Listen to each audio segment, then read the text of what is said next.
ಪ್ರಿಯ ವೀಕ್ಷಕರೇ, ನಾನಿಂದು ನಿಮಗೆ ಒಂದು ವಿಶೇಷವಾದ ವಿಚಾರವನ್ನು ಹೇಳಕ್ಕೆ ಬಂದಿದ್ದೇನೆ. ಇದು ಕಾಕತಾಳೀಯವೋ ಅಥವಾ ಅಜ್ಜಿ ಹೇಳಿದ ಕಥೆನೋ ಅದನ್ನು ನೀವೇ ನಿರ್ಧರಿಸಿ. ಆದರೆ ಈ ವಿಷಯ ಈ ವರ್ಷಕ್ಕೆ ಸೂಕ್ತವಾಗಿದೆ.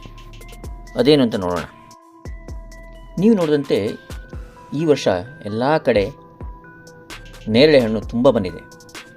ರಸ್ತೆ ಬದಿಯಲ್ಲಿ ಕೆಜಿಗೆ 100-120 ರೂಪಾಯಿಯಂತೆ ಮಾರಾಟವಾಗ್ತಾ ಇದೆ.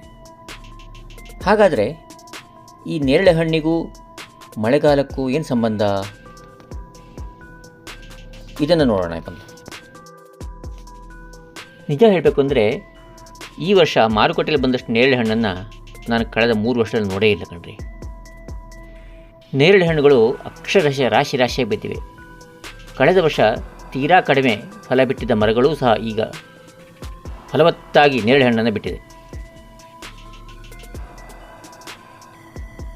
ನಮ್ಮ ಅಜ್ಜಿ ಮೊದಲು ಯಾವಾಗಲೂ ಹೇಳ್ತಾಯಿದ್ರು, ಯಾವ ಬೇಸಿಗೆಯಲ್ಲಿ ನೇರಳೆ ಹಣ್ಣು ಹೀಗೆ ರಾಶಿಯಾಗಿ ಬೀಳುತ್ತದೋ ಮಗನೇ, ಆ ವರ್ಷ ಬರಗಾಲ ಇರುತ್ತೆ ಅಂತ. ಅಜ್ಜಿಯ ಈ ಜ್ಞಾನ ಸಸ್ಯಶಾಸ್ತ್ರದ ವೈಜ್ಞಾನಿಕ ವಿಶ್ಲೇಷಣೆಯ ಪ್ರಕಾರ ಸಂಪೂರ್ಣ ಸರಿ ಮತ್ತು ನಿಖರವಾಗಿದೆ. ವಿಜ್ಞಾನದಲ್ಲಿ ಈ ರೋಚಕ ಮತ್ತು ಅಷ್ಟೇ ಆಘಾತಕಾರಿ ಪ್ರಕ್ರಿಯೆಗೆ ಮಾಸ್ಟಿಂಗ್ ಅಥವಾ ಸ್ಟ್ರೆಸ್ ಫ್ರೂಟಿಂಗ್ ಅಂತ ಕರೀತಾರೆ. ಮರಗಳು ತಮ್ಮನ್ನು ತಾವು ಮುಗಿಸಿಕೊಂಡು ಗರಿಷ್ಠ ಹಣ್ಣು ಕೊಡುವ ಈ ಕೊನೆಯ ಪ್ರಯತ್ನವನ್ನು ಕೆಲವೊಮ್ಮೆ ಸೂಸೈಡ್ ಫ್ರೂಟಿಂಗ್ ಅಂತಲೂ ಕರೀತಾರೆ ಅಥವಾ ಬಂಪರ್ ಕ್ರಾಪ್ ಅಂತಲೂ ಕರೀತಾರೆ. ಇದು ನಿಖರವಾಗಿ ಏನು ಹೇಳುತ್ತೆ, ಇದರ ಹಿಂದೆ ವೈಜ್ಞಾನಿಕ ಕಾರಣ ಏನಿದೆ ಅನ್ನೋದನ್ನು ನೋಡೋಣ.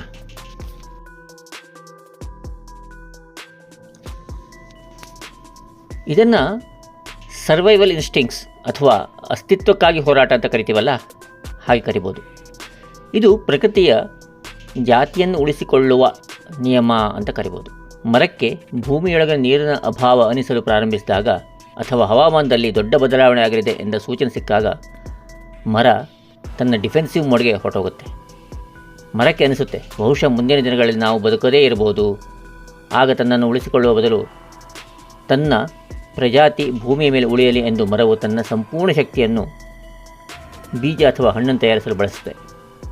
ಅಂದರೆ ಬೀಜ ಸಾಧ್ಯವಾದಷ್ಟು ಬಂದು ಹಣ್ಣು ಸಾಧ್ಯವಾದಷ್ಟು ಬಂದು ಭೂಮಿ ಮೇಲೆ ಬಿದ್ದರೆ ಒಂದಿಷ್ಟು ಗಿಡಗಳು ಹುಟ್ಟುಕೊಳ್ತವೆ ಅನ್ನೋದು ಮರಕ್ಕೆ ಇರುವಂಥ ಒಂದು ಪರಿಕಲ್ಪನೆ.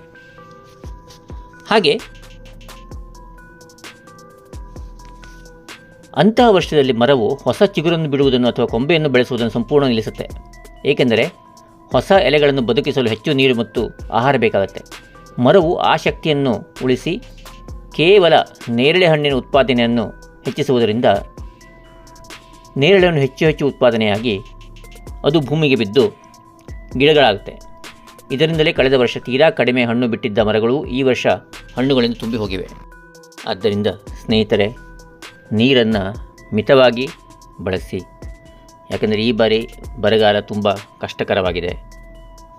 ಸೊ ಅಂತ ಹೇಳ್ತಾ ಈ ಒಂದು ವಿಡಿಯೋವನ್ನು ಇಲ್ಲಿಗೆ ಮುಗಿಸ್ತಾ ಇದ್ದೇನೆ.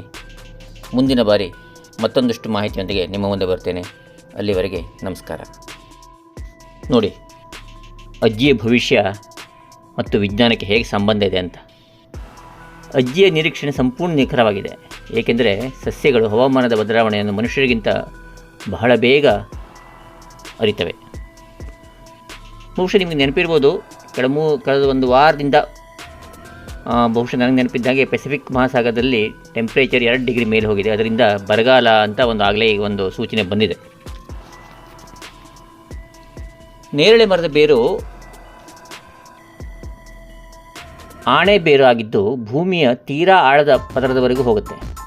ಭೂಗರ್ಭದ ನೀರಿನ ಮಟ್ಟ ವಿಪರೀತ ಕುಸಿದಾಗ ಮಾತ್ರ ಈ ಬೇರುಗಳಿಗೆ ಒತ್ತಡ ಅನಿಸುತ್ತೆ. ಈ ನೀರಿನ ಒತ್ತಡವೇ ಮುಂದೆ ಬರುವ ಬರಗಾಲದ ಅಥವಾ ತೀವ್ರ ಬೇಸಿಗೆಯ ಸೂಚನೆಯಾಗಿರುತ್ತೆ.